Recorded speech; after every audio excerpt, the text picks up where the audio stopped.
Vamos a Juan 7 en esta mañana. San Juan capítulo 7, volvemos a Juan. Terminamos con el capítulo 7 en esta mañana.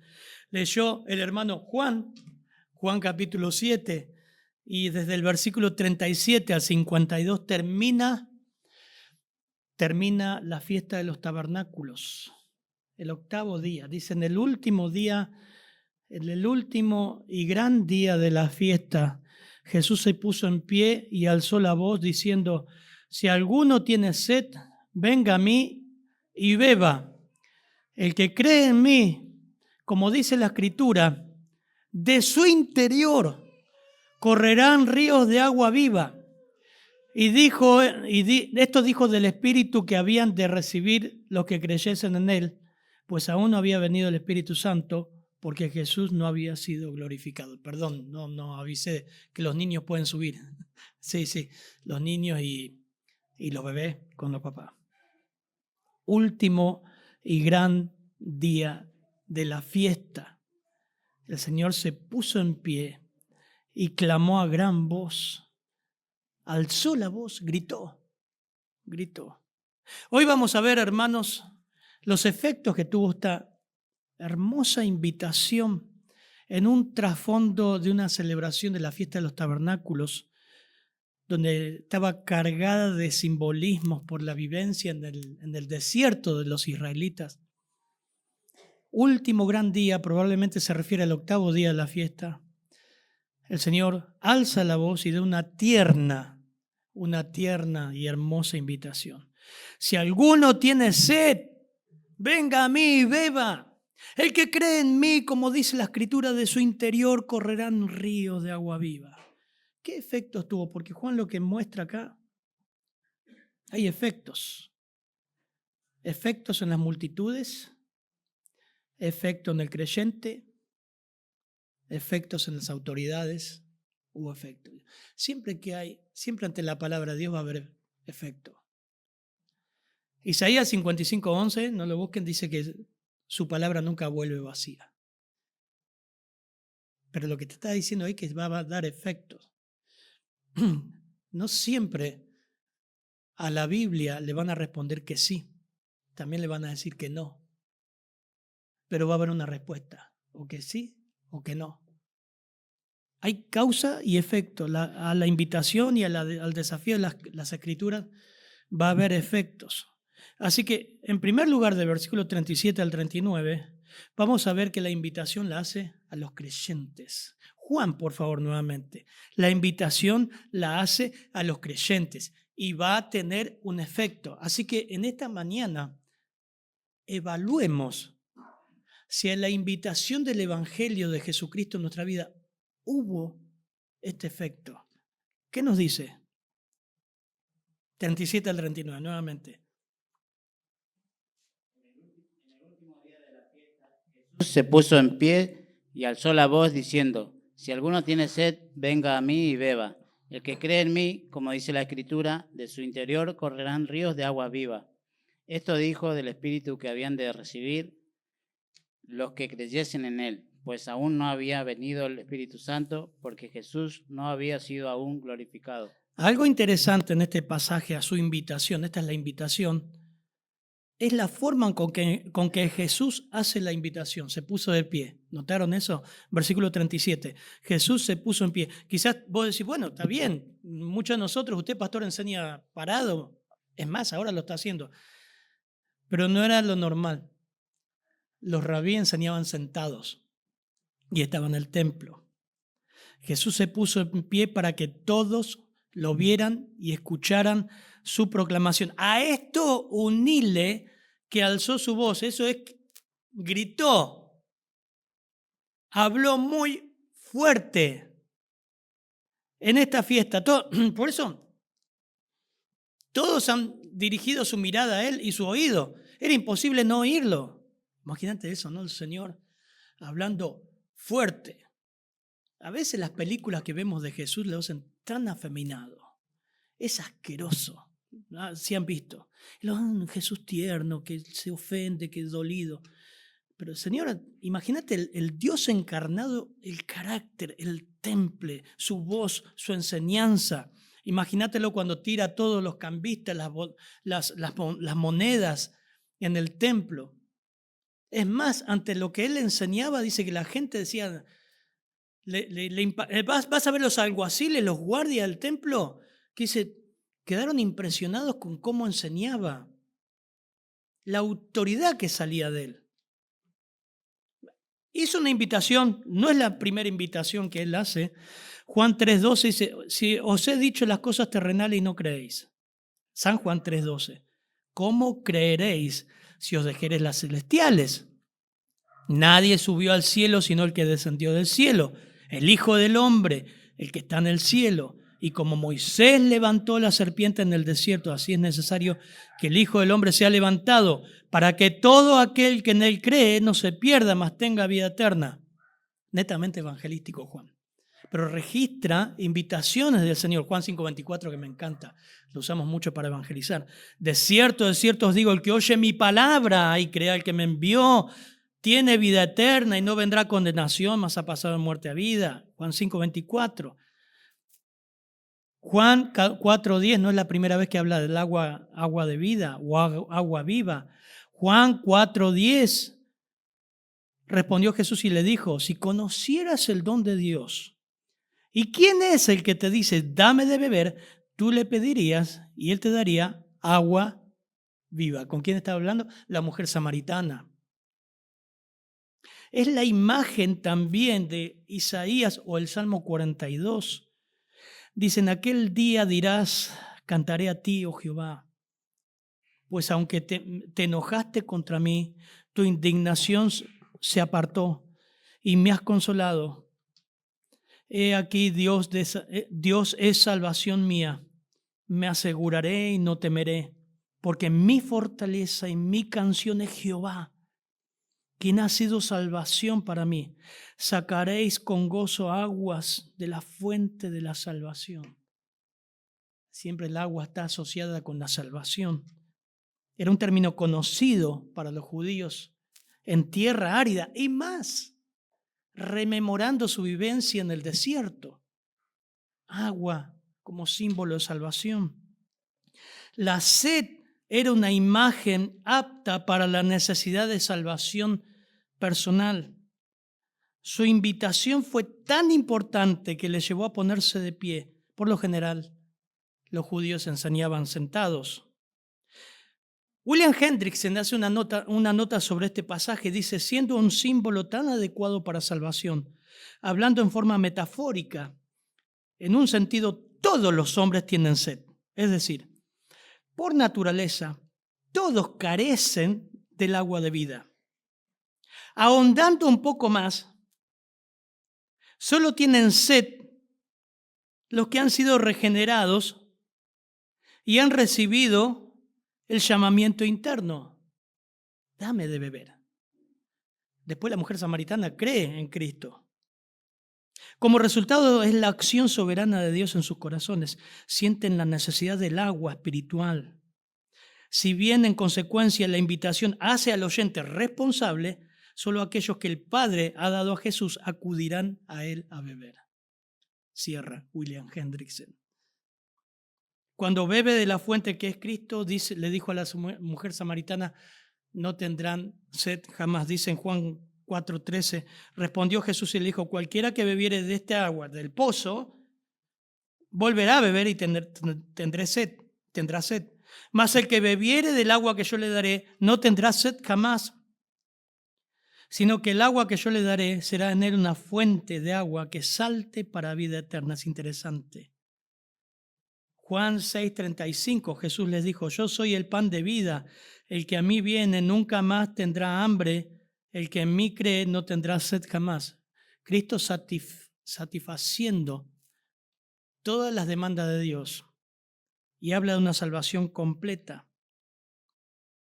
Miren Isaías 55, versículo 1 al 3, a ver si llega. Isaías 55, 1 al 3.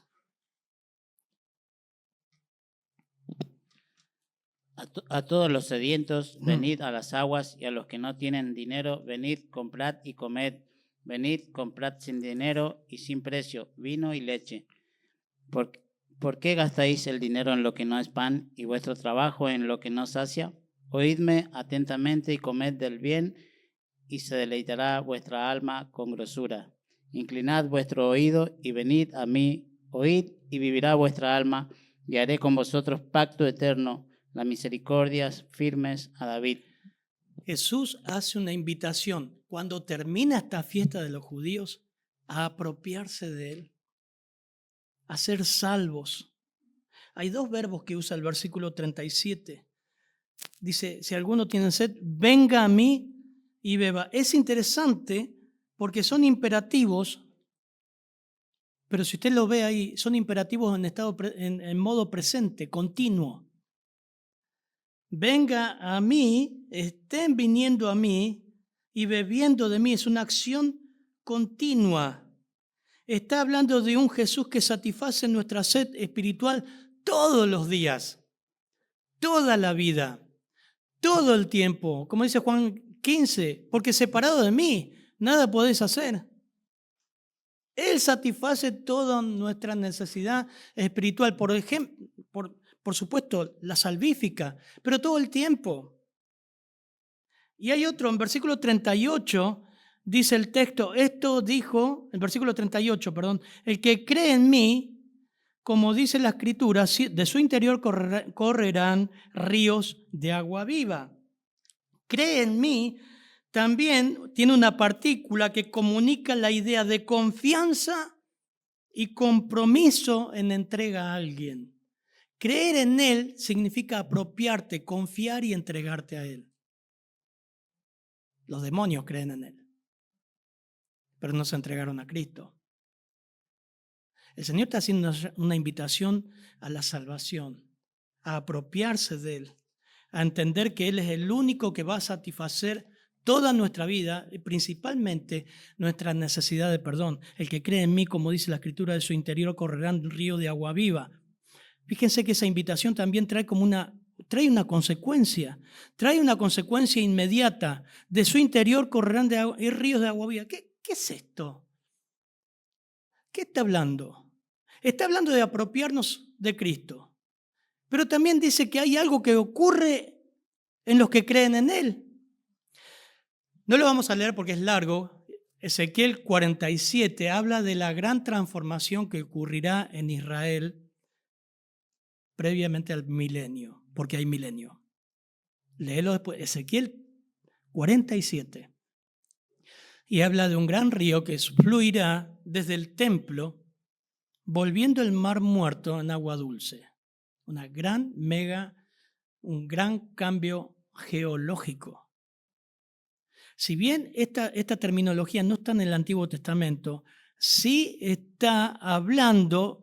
Muchos pasajes reflejan lo que el Señor haría a través de las aguas. Por ejemplo, porque yo derramaré aguas sobre el sequedal, Isaías 44:3.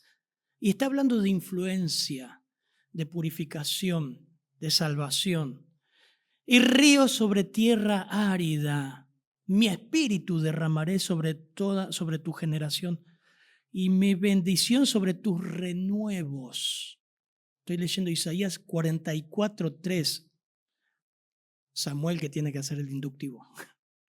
Hermoso. Isaías 58, algunos pasajes que hablan de este tema en el Antiguo Testamento. Jehová te pastoreará siempre. Isaías 58:11.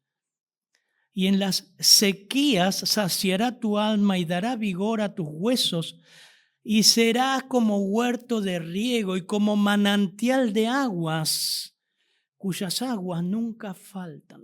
¡Qué hermosura! ¿Saben lo que está diciendo, hermanos, el Señor en Juan 7 y a través del Antiguo Testamento, también a Israel? Que los creyentes son canales de bendición en todos lados. La persona que ha conocido a Cristo es un manantial que suelta vida eterna en todos lados. Es una bendición el creyente en el medio que está. ¡Qué hermosura! Leon Morris escribe, el creyente no es egocéntrico, pasa a otros el don de Dios de la misma forma que lo recibe. Cuando un hombre cree, se hace siervo de Dios y Dios le usa como medio de bendición a los demás. El gadareno quería ir con el Señor. Déjame ir contigo. Quería subir a la barca. Sin embargo, el Señor dice, vete y cuenta cuán grandes cosas ha hecho Dios contigo. Y se fue publicando, se fue miren el testimonio de ese hombre, ¿no? La mujer samaritana fue a Samaria y trajo un montón de gente al Señor. El soldado, donde Pablo estuvo arrestado en Filipos, fue a su casa, le vendó las heridas y seguramente fue así, ¿no? Podemos hacernos la película. Pablo, esta es toda mi familia. Los agarró Pablo toda la noche, les habló el evangelio. Tal es así que al otro día los bautizó. Ustedes ven que cada vez que llegó el evangelio a los creyentes era una bendición a su familia y a todos. Fuentes, dice el versículo entonces, capítulo 7, versículo 37. El que en mí, 38, el que en mí cree, dice, como dice la escritura, de su interior correrán ríos de agua viva. Hermoso. Efesios 4, dejen ahí, en Juan 7, ahí volvemos. Efesios 4, 11. Dios puso pastores, Dios puso líderes, ha dado dones. Él mismo constituyó a unos apóstoles, a otros profetas, a otros evangelistas, a otros pastores, a otros maestros, a fin de... ¿Para qué puso? ¿Para qué puso un pastor en la iglesia, un maestro? Para equipar a los santos para la obra del ministerio, para la edificación del cuerpo de Cristo. Usted está puesto en la iglesia para ser de bendición a otros, no para sí mismo, a otros. 13 al 16, por favor, Juan. ¿Hasta qué? Hasta que todos lleguemos a la unidad de la fe y del conocimiento del Hijo de Dios, a un varón perfecto, a la medida de la estatura de la plenitud de Cristo, para que ya no seamos niños fluctuantes, llevados por doquier, de todo viento de doctrina, por estratagema de hombres que para engañar emplean con astucia las artimañas del error, sino que siguiendo la verdad en amor, crezcamos en todo en aquel que es la cabeza, esto es Cristo, de quien todo el cuerpo bien concertado y unido entre sí por todas las coyunturas que se ayudan mutuamente, según la actividad propia de cada miembro, recibe su crecimiento para ir edificándose en amor. ¿Ves? No me quiero ir del texto que estamos, pero mira esto. Dios puso pastores, evangelistas, profetas, maestros, para equipar. Esa es la idea militar. Les dije que hice la colimba, siempre repito. Pero en la colimba lo que te hacían era equiparte para la batalla. Antes de ir al entrenamiento de combate, tenías que ver que tenías el cargador, la bala trazante, el fusil. Teníamos que saber desarmar y armar el fusil bien. Pero nos equipaban para eso. Los pastores están para equipar.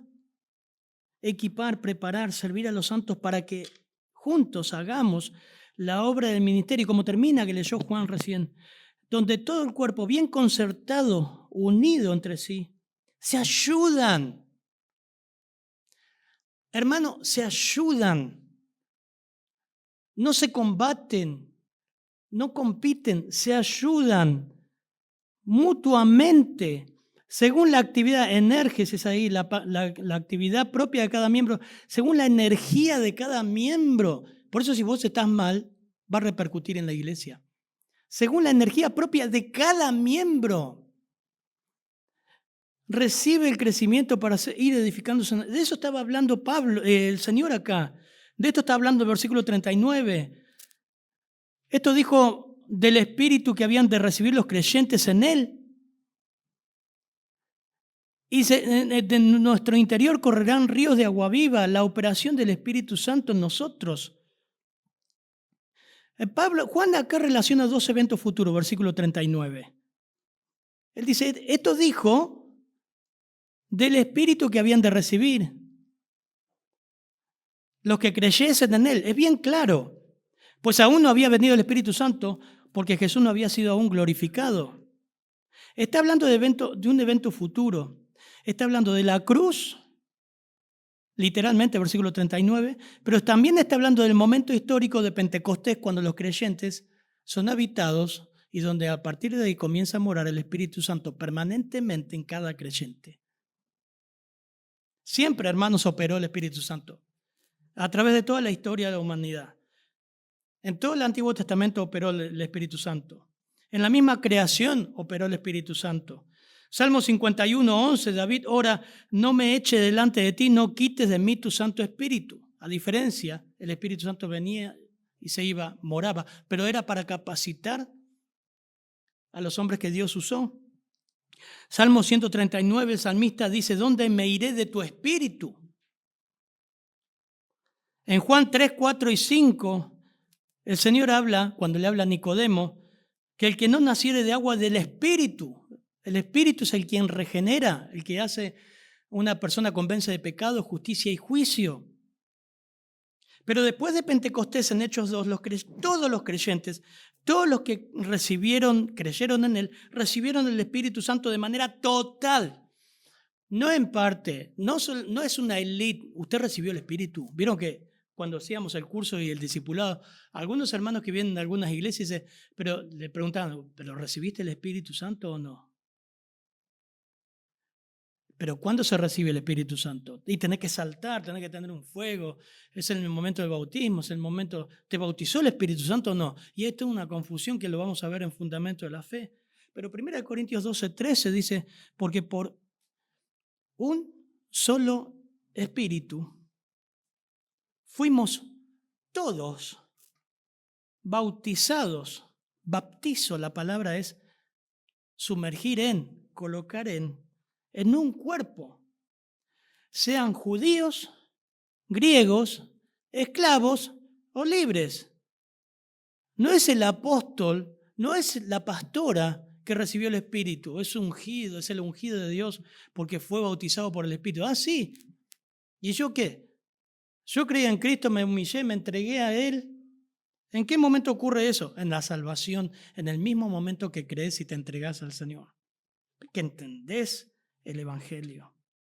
Apocalipsis también vemos el obrar del Espíritu Santo. Apocalipsis 7:3, los siervos que Dios va a usar, dice, los sella claramente sus frentes. ¿Ustedes creen que el Espíritu Santo solamente obra ahora? Va a obrar obró en toda la creación y en medio del Apocalipsis también va a obrar y va a salvar. Efesios 1:13 nos dice, si lo podemos leer, Efesios 1:13, lo tengo acá nomás, pero te doy lugar a Juan, si llegás en él. En él también vosotros, habiendo oído la palabra de verdad, el evangelio de vuestra salvación, y habiendo creído en él, fuisteis sellados con el Espíritu Santo de la promesa. Fuimos sellados, lo mismo que va a ser en Apocalipsis, capítulo 7. Lo va a hacer a través de su Espíritu. Pero el sello habla de una señal de propiedad de Dios, autenticidad, algo oficial, me pertenece, es mío, es el sello. Hermanos, es una invitación que hace a los creyentes, que hace a las personas a venir a Cristo, a confiar, a obedecerle, a comprometerte con Cristo. Los demonios también creen. ¿Cuál es la diferencia? Tu compromiso, tu entrega, tu rendición a Cristo. Como consecuencia, vas a ser una bendición en un mundo perdido. Vas a hablar de Cristo. En el lugar que estés vas a hacer luz. ¿Has respondido a la invitación de Cristo de venir a Él? En arrepentimiento, en contrición, clamando por salvación. Al único que es la fuente de agua viva. Y creyente, para evaluarnos, nuestra vida es una bendición a los demás, edificando, compartiendo a los perdidos. ¿Realmente somos un canal de bendición a las personas? Miren los efectos, ahora en las multitudes. Entonces algunos de la multitud, oyendo estas palabras, decían, verdaderamente este es profeta.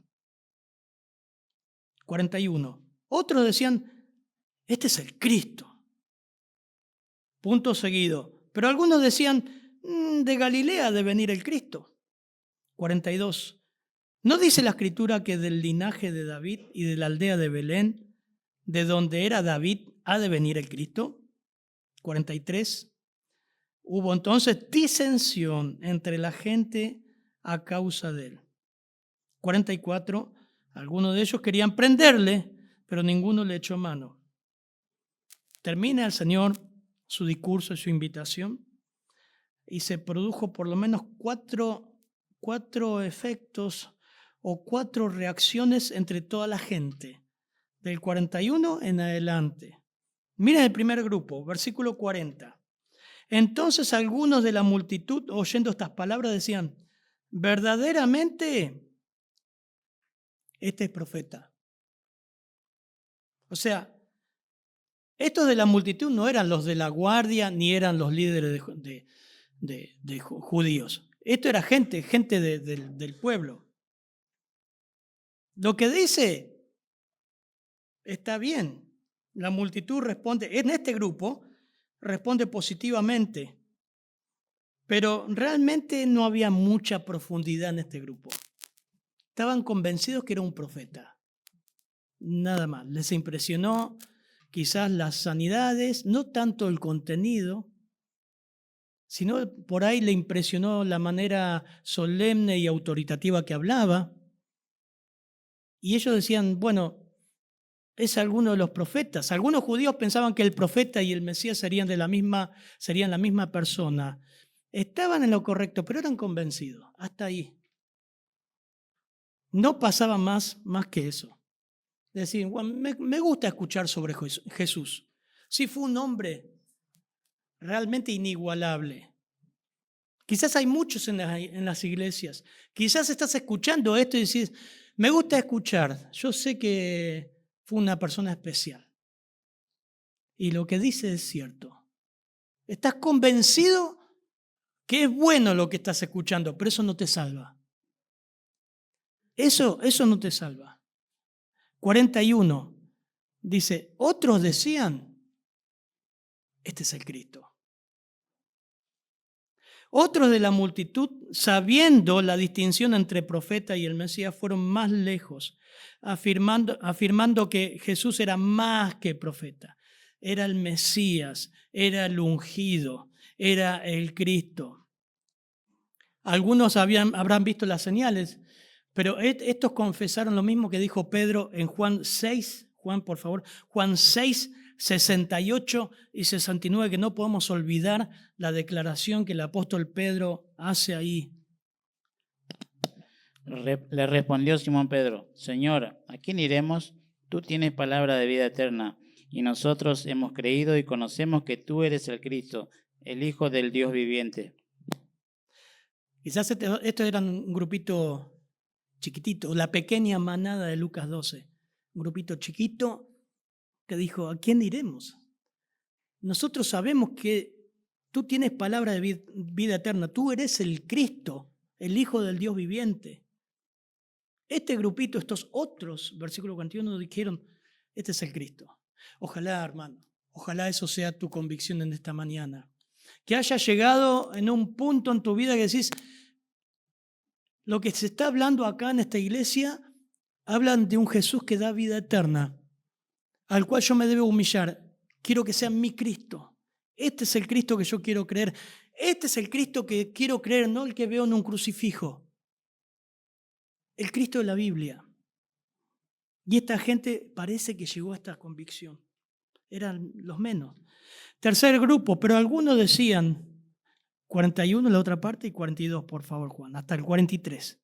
Algunos decían, Entonces algunos de la multitud, oyendo estas palabras, decían, verdaderamente este es el profeta. Otros decían, este es el Cristo, pero algunos decían, ¿de Galilea ha de venir el Cristo? ¿No dice la Escritura que del linaje de David y de la aldea de Belén, de donde era David, ha de venir el Cristo? O sea, este tercer grupo, el primer grupo era convencidos, el segundo era convertidos. Miren todo lo que puede pasar en una multitud, ¿no? Que uno no sabe. El tercer grupo decían, no cuadraba con los datos personales que ellos tenían o que sabían.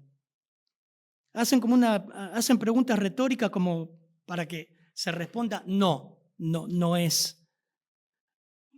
Realmente no estaban al tanto de que Jesús era de la descendencia de David y que nació en Belén y que se crió en Nazaret. Ellos sacaron conclusiones apresuradas.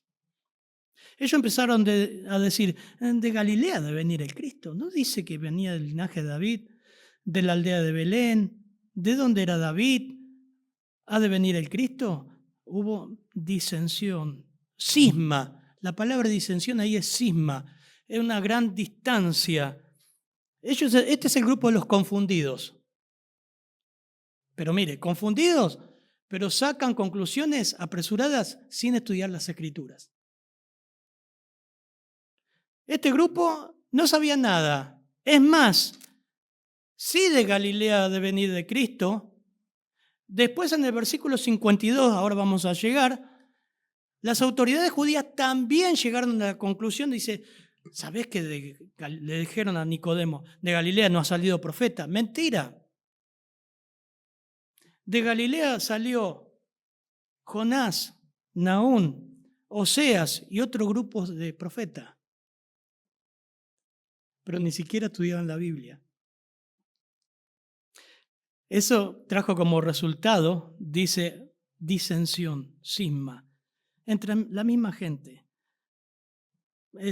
Ilustra de manera adecuada que el Señor divide, muchas veces divide.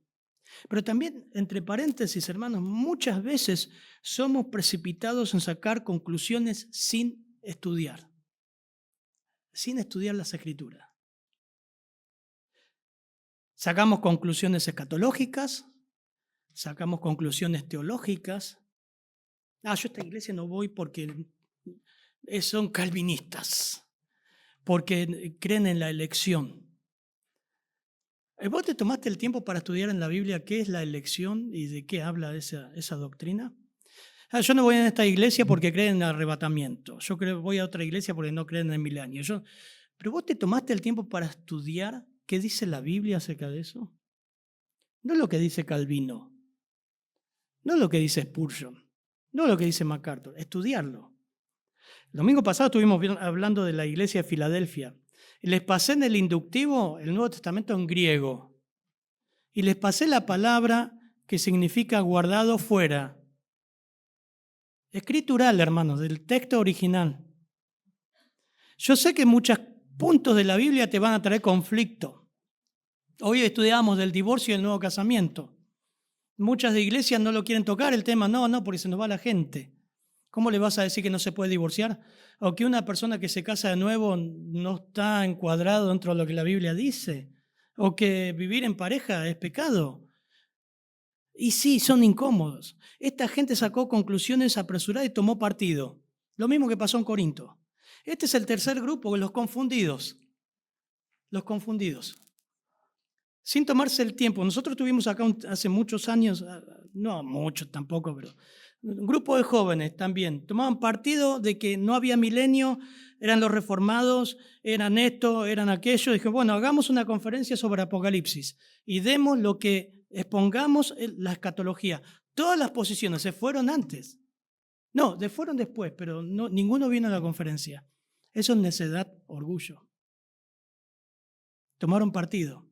Y dije, sí, bueno, de ahora en más vamos a estudiar todo el libro de Apocalipsis. Vamos a mostrar palabra por palabra, versículo por versículo, lo que dice Apocalipsis. No para contender, para tomar realmente consistencia teológica, bíblica.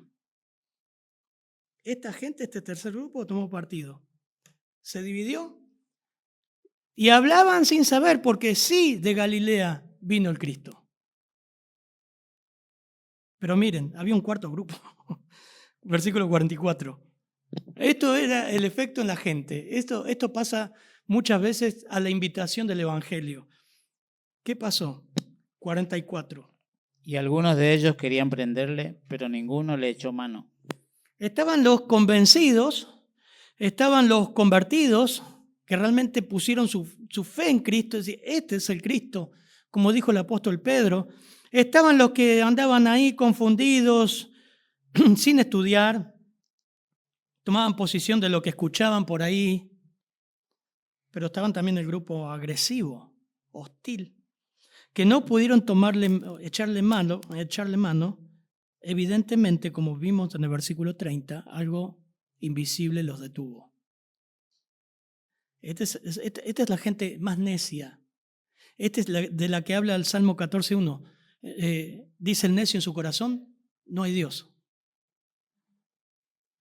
Esta gente va a ser siempre opositora. Por ahí viene, escucha, pero es para oponerse continuamente. Y estos ya le querían, seguramente se unieron con las autoridades para aprender al Señor. Seguramente este fue parte del grupo que dijo, crucifícale, crucifícale, danos a Barrabás. Qué claro que es el Evangelio, ¿no? ¿Cómo puede haber reacciones tan distintas al Evangelio? Ahora, el efecto en los líderes, versículo 45 al 52, por favor. Los alguaciles vinieron a los principales sacerdotes y a los fariseos, y estos le dijeron, ¿por qué no le habéis traído? Los alguaciles respondieron, jamás hombre alguno ha hablado como este hombre. Entonces los fariseos les respondieron, ¿también vosotros habéis sido engañados? ¿Acaso ha creído en él alguno de los gobernantes o de los fariseos? Mas esta gente que no sabe la ley, maldita es. Le dijo Nicodemo, el que vino a él de noche, el cual era uno de ellos. ¿Juzga acaso nuestra ley a un hombre si primero no le oye y sabe lo que ha hecho? Respondieron y le dijeron, ¿eres tú también Galileo? Escudriña y ve que de Galilea nunca se ha levantado profeta. Acá se está poniendo picante la cosa.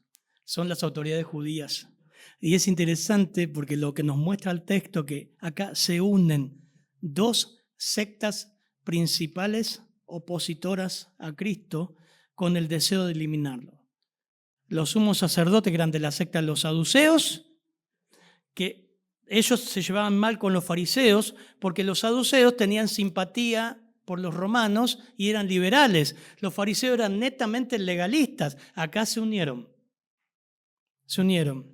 Los alguaciles vinieron a los principales sacerdotes y a los fariseos. Estaban juntos ahí, en un lugar, por ejemplo, escuchaban al Señor y ellos empezaron a unir y a tramar ya para matarlo. ¿Por qué no le habéis traído? Versículo 45. Imagínense la atmósfera, la escena. Estaban todos juntos ahí y ven a la guardia. Los guardias quedaron tan impresionados con Jesús y sus enseñanzas que decidieron por cuenta propia no actuar. Un grupo vieron que le quería echar mano y no pudieron. Ellos quedaron paralizados. Miren lo que dice el texto. ¿Por qué no le habréis traído? Versículo 46. Los alguaciles le respondieron, jamás, jamás, hombre alguno ha hablado como este hombre. Impresionante. Hay dos cosas que muestran los guardias. Primero, que quedaron impresionados. Y segundo, la admisión. Admitieron que quedaron impresionados, impactados y dijeron, jamás ningún hombre, no hemos escuchado nunca un hombre hablar así. Imagínense la bronca de los fariseos, ¿no? De los líderes religiosos. Estaban completamente paralizados e inactivos. Entre paréntesis, que te impresione Jesús, que te paralice un mensaje, no significa salvación. Tu humillación ante Cristo, eso vale.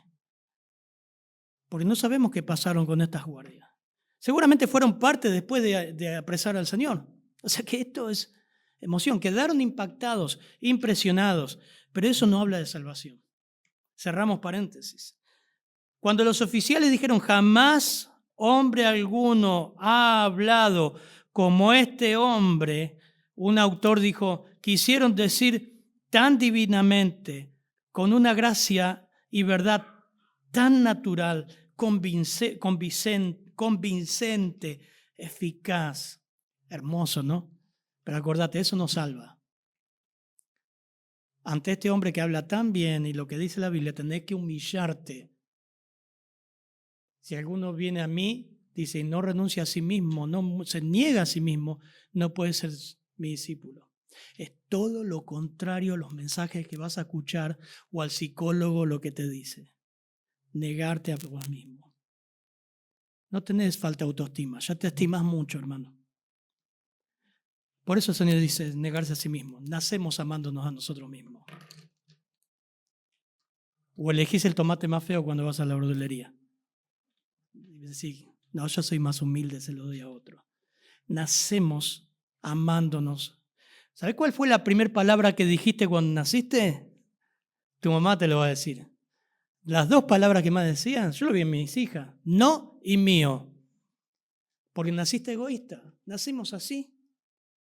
Necesitas humillarte, impresionarte no te salva. Necesitas humillarte ante el Señor.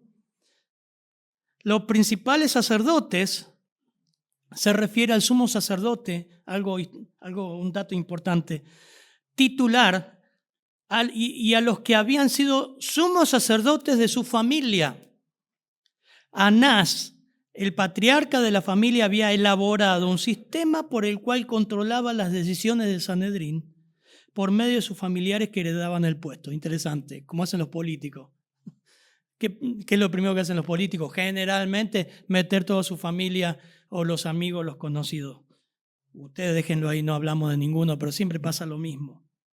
47, entonces los fariseos respondieron, también vosotros habéis sido engañados. También ustedes han sido engañados. Esto era la interpretación de ellos, ¿no? Versículo 48. ¿Acaso han creído en él alguno de los gobernantes o de los fariseos? Y hubo uno ahí que hizo... ¿Saben quién estaba entre ellos? Nicodemo. Nicodemo estaba entre ellos. La reacción de los que se consideraban los guardianes de la ley. Es interesante. Su autoridad tenía más peso que cualquier evidencia contraria de los fariseos. Un dato interesante. En sus pensamientos, Jesús solamente podía engañar a las multitudes comunes, corrientes y sin letra, gente de la tierra. Por eso le dicen malditos, estos malditos. Los fariseos habían elaborado 613 mandatos que se derivaban de la ley de Moisés. Ellos procuraban guardar los 613 mandatos e imponérselos a los demás. Jesús fue muy cortante con ellos, por eso lo odiaban. Versículo Juan 9:39, que después vamos a verlo, dice San Juan 9:39, para juicio he venido yo a este mundo.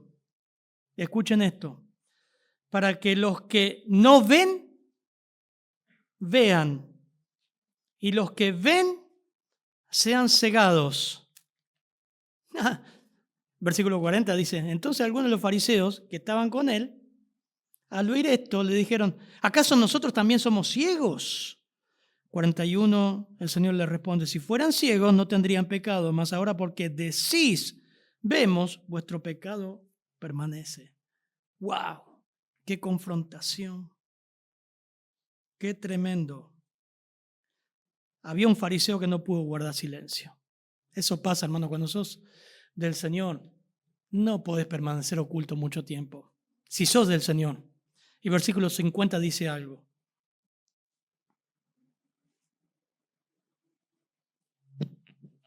Le dijo Nicodemo, el que vino a él de noche, el cual era uno de ellos, ¿juzga acaso nuestra ley a un hombre si primero no le oye y sabe lo que ha hecho? ¿Juzga acaso nuestra ley? Es lindo entrar en el texto e imaginarse el momento, ¿no? Revivir ahí el momento como si fuera una película. Vos imaginate la cara de Nicodemo con todo lo que estaba pasando. No pudo aguantar más y habló. Pero dice el texto que era uno de ellos. Pero acá interviene y le dice en versículo 51, ¿juzga acaso nuestra ley a un hombre si primero no le oye? Es una pregunta retórica, evidentemente la respuesta es no. No, porque ni siquiera los romanos hacen eso. Juan, por favor, Hechos 25:16, el apóstol Pablo ahí. No, tenés que oírlo y escuchar su defensa. ¿Juzga acaso nuestra ley a un hombre si primero no le oye y sabe lo que ha hecho? Miren Hechos 25:16. 25:16, sí, Juan.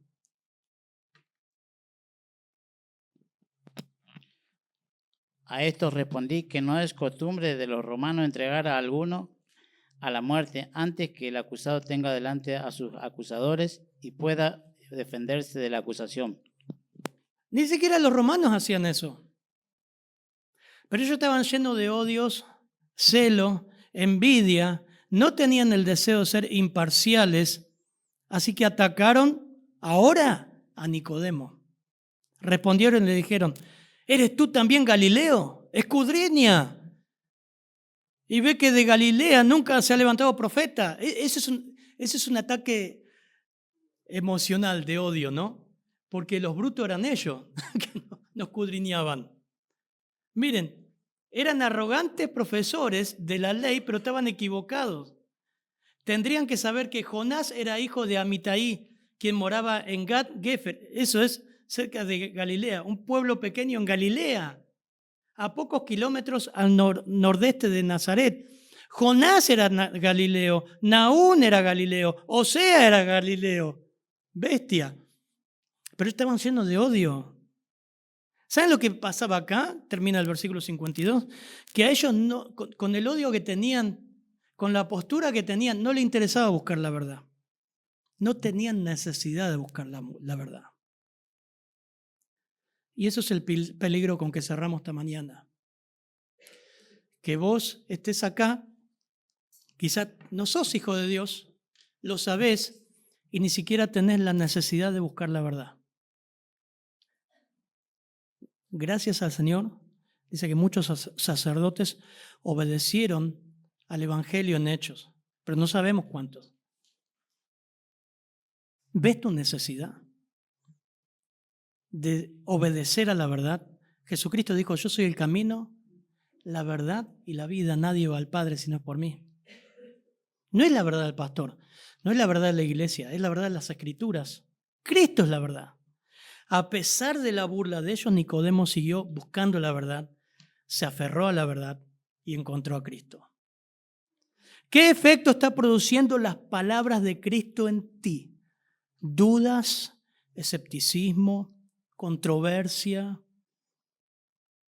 ¿Te ha apartado de tus amigos, de tu familia? ¿Ha traído división en tu familia, en tu vida? Esa es la consecuencia de seguir al Señor. Muchas veces te va a apartar de amigos. No he venido a traer paz, he venido para traer confrontación, porque el hombre ama su pecado. ¿Qué vas a hacer con su mensaje? ¿Vas a quedarte paralizado como los romanos, los guardias, con la impresión nada más y no vas a hacer nada más? Con el asombro no haces nada. Vas a apropiarte como el pequeño grupo del versículo 41 se apropió, Él es Cristo, Él es mi Señor, Él quiero que sea mi Señor, un grupo que creyó, o como Nicodemo, que en un momento tuvo que darse a conocer. No puedes permanecer oculto mucho tiempo. Se te va a demandar una decisión por Cristo. Dios lo va a hacer. Vamos a orar en esta mañana y, hermanos, siempre estar pensando en que nos rodea este tipo de gente continuamente. Mal o bien, todos los días nos enfrentamos a gente así. Incrédula, gente que simpatiza, gente que respeta, pero que podamos ser ese grupo del versículo 41, que llevemos el Evangelio y digamos, este es mi Cristo, pero quiero ser un canal de bendición donde esté. A través de la predicación del Evangelio, la ayuda mutua, la consolación, el apoyo, aún con los incrédulos, aún con tus vecinos incrédulos. Los vecinos nos ven. Ven, si vos sos un cristiano el fin de semana y en la semana sos un chanta. No tenés empatía con nadie. Ellos ven eso. Padre, gracias, Señor, por este tiempo con las Escrituras. Cuántas cosas sacamos, Señor, es viva, es eficaz. Penetra, Señor, en nuestros corazones. Discierne los pensamientos. Oramos que tú guíes, Señor. Gracias por esta preciosa iglesia, por esta hermosa manada, Señor. En tu nombre. Amén, Señor.